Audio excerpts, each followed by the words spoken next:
In a small village on the slopes of the Himalayas called Dharmapura, there was a 12-year-old boy named Ajun who had lost both his parents at an early age. He lived with his grandfather, an old bricklayer, who was known for his kindness, but was so poor that his thatched roof was patched in places. Every day, Ajun helped his grandfather stir the soil, mold bricks, and then load them onto a cart to sell at the market. He never complained about poverty, nor was he jealous. The only thing his grandfather taught Ajun from a young age was, you cannot choose where you are born, but you can choose how you plant your crops on that land. A few days later, his grandfather became seriously ill. Bricks had not been sold, and there was no money for medicine. Ajun went to each house, asking to exchange bricks for rice and medicine, but most of the villagers refused. Who will pay the debt? They said, if you are poor, take care of yourself first. Only Mrs. Kanta, a blind old woman living alone, held out a bag of rice and some honeydew to him. I have nothing, but I know you are a child with light. Just do good deeds, and heaven will not let you down. That night, Ajun cooked porridge and covered his grandfather with a towel. He prayed silently, although he did not know where his prayers went. In his heart, a small seed of faith was planted, quietly but firmly. One afternoon, after a heavy rain, the wall of the ancient temple on the mountain suddenly collapsed. The village chief sent someone to check. They needed special bricks, hand-fired without pebbles, red like dragon's blood, bricks that only Ajun's grandfather had ever made. Ajun volunteered to carry his half-baked bricks to the temple. Aren't you afraid of losing your bricks? The soldier asked. No. If your bricks can help the temple stand, then it's worth doing. The village chief looked at him, thoughtful. They didn't say anything, just took the bricks and left. A few days later, he heard people gossiping. Who is so stupid, taking bricks away without getting paid? Ajun listened, but wasn't angry. He only remembered what his grandfather had said. Sow good deeds not to be rewarded, but to keep your soul from being poor. Summer came, and the rain didn't come. The whole village was thirsty. The wells dried up, and the fields died. People fought over every bucket of water, every remaining grain of rice. One day, Ajun saw a hungry stranger sitting by the village gate. Everyone stayed away, thinking he was a wandering beggar, but Ajun quietly divided his only portion of rice in half and gave it to the strange old man.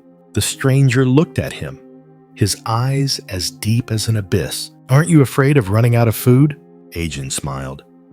If I keep it all, it'll still be hungry. But if I share it, at least I won't feel poor.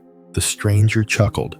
He took out a small bottle from his shirt, containing a few drops of clear water, and poured it onto the ground. Strangely, the water didn't seep away, but spread out, turning into a large puddle. The very next day, it started to rain, a light rain, then a heavier one. People said it was a miracle, but Ajun just bowed his head and returned to the brick kiln. One great festival season, the king passed through Dharmapura. His horse broke its hoof in the middle of the road and stopped to rest. When he saw the bricks paving the road, he asked, "Who made these bright red bricks?" The villagers pointed at Ajun. The king was surprised to see a boy in patched clothes and dirty hands standing by the brick kiln. "Are you a bricklayer?" Ajun bowed his head. "Yes, I am. But the one who really taught me was my grandfather. He is seriously ill and cannot go out." The king said nothing, only said, "Take me to see him." The next day, a golden carriage arrived at Ajun's house. The king asked what happened, looked at the bricks that were still being fired, and said, "I need to build a memorial tower in the capital. I want you and your grandfather to make this kind of brick, and I want the whole country to know about Dharmapura brickmaking." The whole village was shocked. The people who had criticized him now bowed their heads. The grandfather was moved to tears, but Ajun only thought of one thing. Is this the sweet fruit of the little things I have done? The memorial tower gradually took shape. Ajun was invited to the capital to learn construction and architecture. He studied not to get rich, but to pass it on to the village, the place that once considered him as dust. Returning after 3 years, Ajun used the reward from the king to rebuild the village well.